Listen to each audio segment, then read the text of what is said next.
નમસ્કાર અને આપનું સ્વાગત છે. આજે આપણે એક એવા વિષય પર ઊંડાણપૂર્વક ચર્ચા કરવાના છીએ જે એમ કહી શકાય કે ઘણા લોકો માટે હંમેશા રહસ્ય અને ઉત્સુકતાનો વિષય રહ્યો છે. 7મો દિવસ. આપણી પાસે કેટલાક ધર્મશાસ્ત્રીય લખાણો છે જે આ આખી વિભાવનાને એકદમ નવા જ દ્રષ્ટિકોણથી રજૂ કરે છે. સામાન્ય રીતે કેવું હોય કે આપણે 7મો દિવસ કે પછી 1000 વર્ષનું રાજ્ય, નવી પૃથ્વી આ બધા શબ્દો સાંભળીએ એટલે મનમાં અલગ અલગ ચિત્રો આવે. પણ આજે જે સ્ત્રોતો પર આપણે વાત કરીશું તે આખી વાતને એકસાથે જોડે છે. આપણો મુખ્ય હેતુ એ જ સમજવાનો છે કે આ બધું એકબીજા સાથે કેવી રીતે જોડાયેલું છે. અને આ ચર્ચાનો પાયો જ એક ખૂબ જ રસપ્રદ વિચાર પર છે.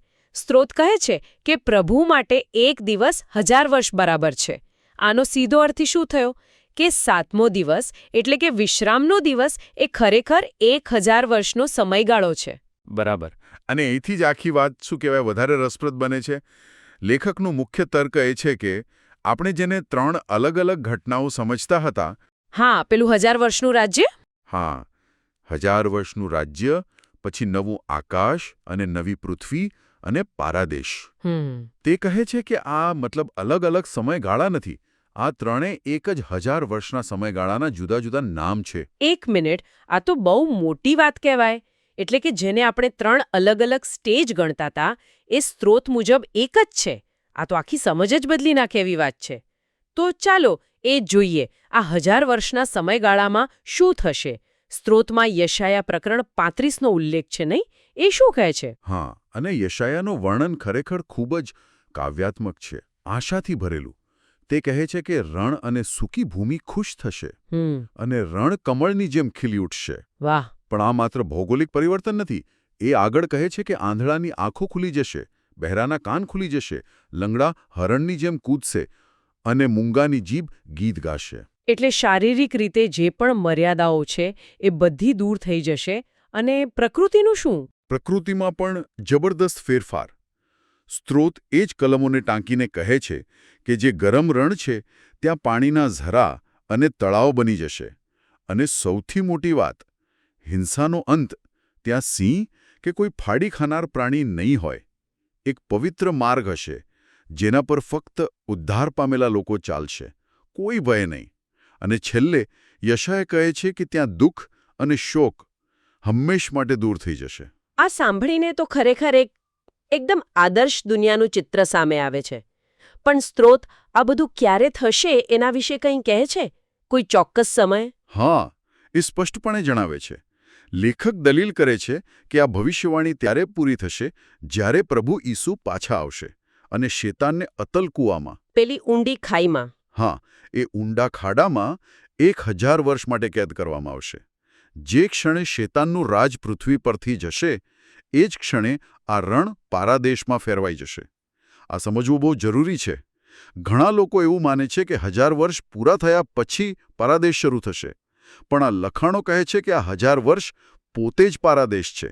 એ શરૂઆત છે, અંત નહીં. ઠીક છે. તા 1000 વર્ષનું રાજ્ય, એ જ પારાદેશ અને એ જ નવું આકાશ અને નવી પૃથ્વી. પણ અહીંયા એક ગૂંચવણ ઊભી થાય છે. સ્ત્રોતમાં પણ એનો ઉલ્લેખ છે. જો આ નવી પૃથ્વી 1000 વર્ષ સુધી જ ચાલે છે તો પછી મહાન શ્વેત સિંહાસનના ન્યાય વખતે શું થાય? કારણ કે શાસ્ત્રો કહે છે કે ન્યાય વખતે પૃથ્વી અને આકાશ તેની પાસેથી ભાગી ગયા. અને એટલું જ નહીં, ત્યાં એમ પણ લખ્યું છે કે સમુદ્ર પણ તેના મૃતકોને પાછા આપે છે. હવે સમસ્યા એ છે કે નવી પૃથ્વીના વર્ણનમાં તો સ્પષ્ટ લખ્યું છે કે ત્યાં સમુદ્ર નહોતો. તો આ બે વાત એકસાથે કેવી રીતે બની શકે? જો નવી પૃથ્વી પર સમુદ્ર જ નથી તો ન્યાય વખતે સમુદ્ર મૃતકોને પાછા ક્યાંથી આપે? આ તો વિરોધાભાસ જેવું થયું. આ સવાલ બહુ સારો છે. અને આ જ મુદ્દા પર ધર્મશાસ્ત્રીઓમાં પણ મતભેદ છે. સ્ત્રોતમાં આનો જવાબ આપવાનો પ્રયત્ન થયો છે. 2 મુખ્ય શક્યતાઓ આપી છે. ઓકે. શ્વેત સિંહાસનના ન્યાય પછી બનશે. જો એમ માનીએ તો કોઈ વિરોધાભાસ જ નથી. જૂની પૃથ્વીનો સમુદ્ર મૃતકોને પાછા આપે, એનો નાશ થાય અને પછી સમુદ્ર વગરની નવી પૃથ્વી બને. આ તો સરળ સમજૂતી છે. પણ તમે કહ્યું કે 2 મત છે. બીજો મત શું કહે છે? બીજો મત જે લેખક પોતે માને છે એ થોડો શું કહેવાય સાંકેતિક છે. તેઓ કહે છે કે કદાચ આપણે સમુદ્ર શબ્દને શાબ્દિક રીતે ન જોવો જોઈએ. એમનો તર્ક એવો છે કે જે સમુદ્ર નવી પૃથ્વી પર નથી એ ભૌગોલિક પાણીનો સમુદ્ર નથી, પણ દુનિયા, જગત અથવા તો પાપી માનવજાતના સમૂહનું પ્રતીક છે. ઓહ, એટલે નવી પૃથ્વી પર જગત એટલે કે પાપી વ્યવસ્થા નહીં હોય એ અર્થમાં? બરાબર. અને જે સમુદ્ર ન્યાયના સમયે મૃતકોને પાછા આપે છે તે કદાચ પ્રભુના સિંહાસન સામે રહેલો કાચનો સમુદ્ર હોઈ શકે છે, જેનો ઉલ્લેખ પણ શાસ્ત્રોમાં છે. જો આ અર્થઘટન સ્વીકારીએ તો પછી કોઈ વિરોધાભાસ નથી રહેતો. નવી પૃથ્વી પર પાપી જગતરૂપી સમુદ્ર નથી, પણ ન્યાય વખતે કાચના સમુદ્રમાંથી મૃતકો બહાર આવી શકે છે. પણ આ અર્થઘટન થોડું ખેંચીને લાવ્યા હોય એવું નથી લાગતું? સમુદ્રનો અર્થ દુનિયા કરવો. આનો કોઈ બીજો આધાર પણ સ્ત્રોતમાં છે? તમારો પ્રશ્ન વ્યાજબી છે. લેખક આ માટે બીજા શાસ્ત્રીય સંદર્ભો પણ આપે છે, જ્યાં લોકો અને રાષ્ટ્રોની ભીડને ઘણા પાણી કે સમુદ્ર તરીકે વર્ણવવામાં આવી છે. આ એક અર્થઘટન છે જે શાબ્દિક વાંચનથી થોડું આગળ વધે છે. વિચારવા જેવું તો છે જ, ભલે તે સામાન્ય સમજથી અલગ હોય. ચાલો આ મુદ્દાને અહીં રાખીને આગળ વધીએ. માની લઈએ કે આ નવી પૃથ્વી 1000 વર્ષ માટે છે, તો ત્યાં જીવન કેવું હશે? કોઈ સ્વર્ગ જેવી કાલ્પનિક જગ્યા કે પછી આપણી પૃથ્વી જેવી જ? સ્ત્રોત મુજબ એ આપણી પૃથ્વી જેવી જ ભૌતિક જગ્યા હશે, પણ તેની બધી ખામીઓ વગર. ત્યાં લોકો ઘર બાંધશે અને તેમાં રહેશે, દ્રાક્ષાવાડીઓ રોપશે અને તેના ફળ ખાશે. લોકો સંતાનોને પણ જન્મ આપશે. મતલબ આ કોઈ વાદળોમાં તરવાની વાત નથી, પણ એક વાસ્તવિક, સમૃદ્ધ અને શાંતિપૂર્ણ જીવનની વાત છે. અને પ્રાણીઓનું શું? આપણે યશાયાના વર્ણનમાં સાંભળ્યું કે ત્યાં હિંસા નહીં હોય.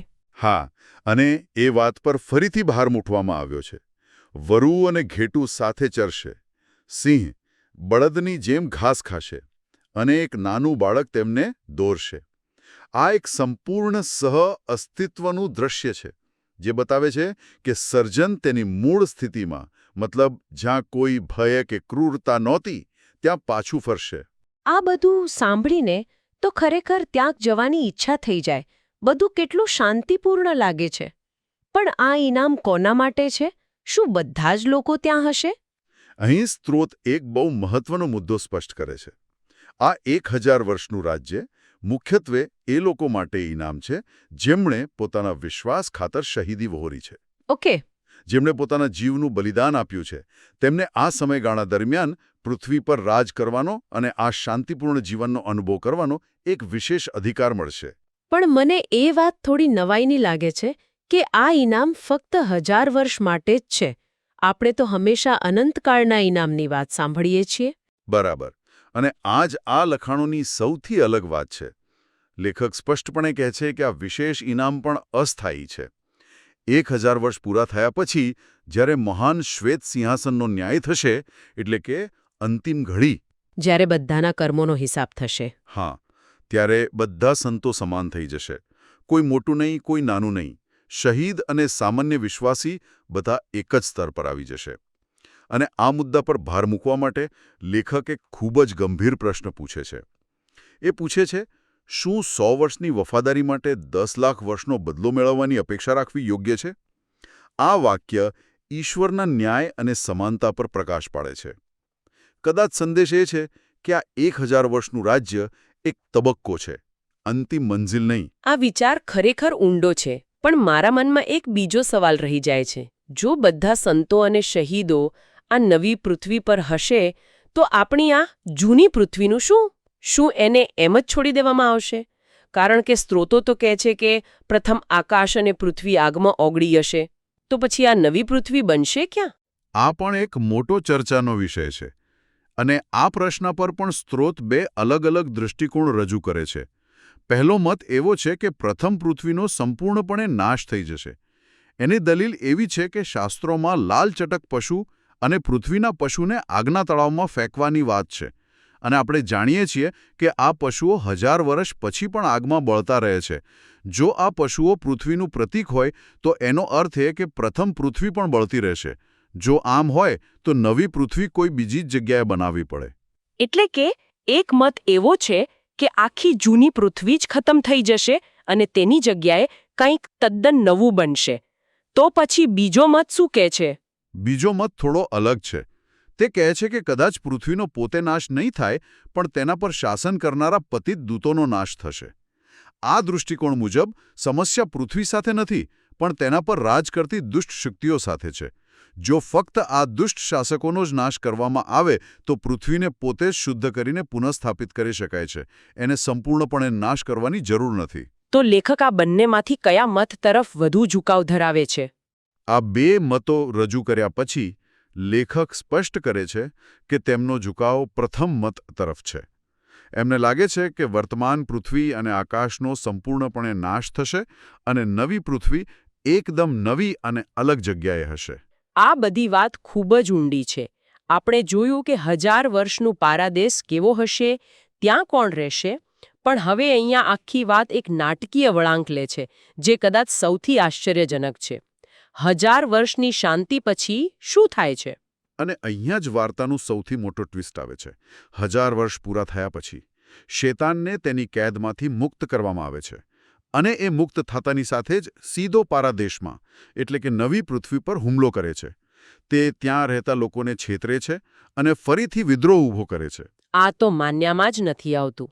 1000 વર્ષની શાંતિ પછી એક સંપૂર્ણ દુનિયામાં શૈતાન પાછો આવે છે અને લોકોને છેતરી પણ શકે છે.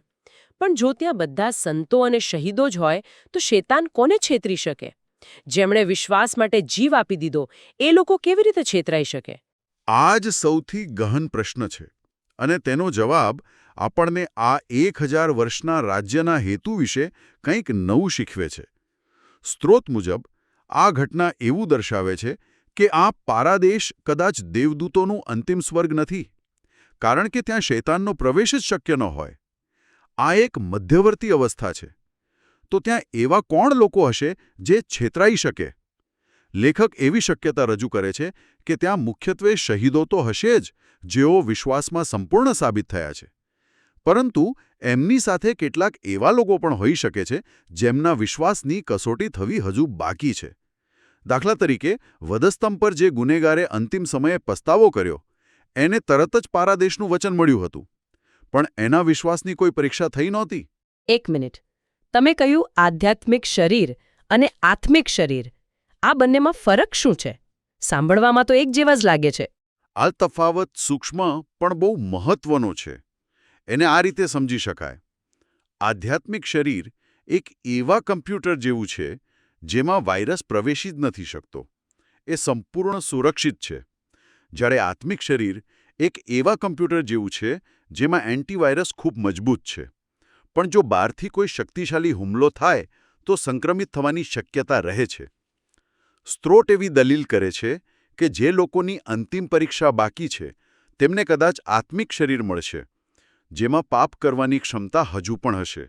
જો કે મહત્વની વાત એ છે કે 1000 વર્ષ દરમિયાન તેમના શરીરમાંથી કોઈ શારીરિક લાલસાઓ ઉત્પન્ન નહીં થાય. એટલે એમની પરીક્ષા શુદ્ધ રીતે ફક્ત એમની પસંદગી અને વફાદારીની જ હશે. તો ચાલો આ આખી ચર્ચાને અંતે એક સાથે જોડીએ.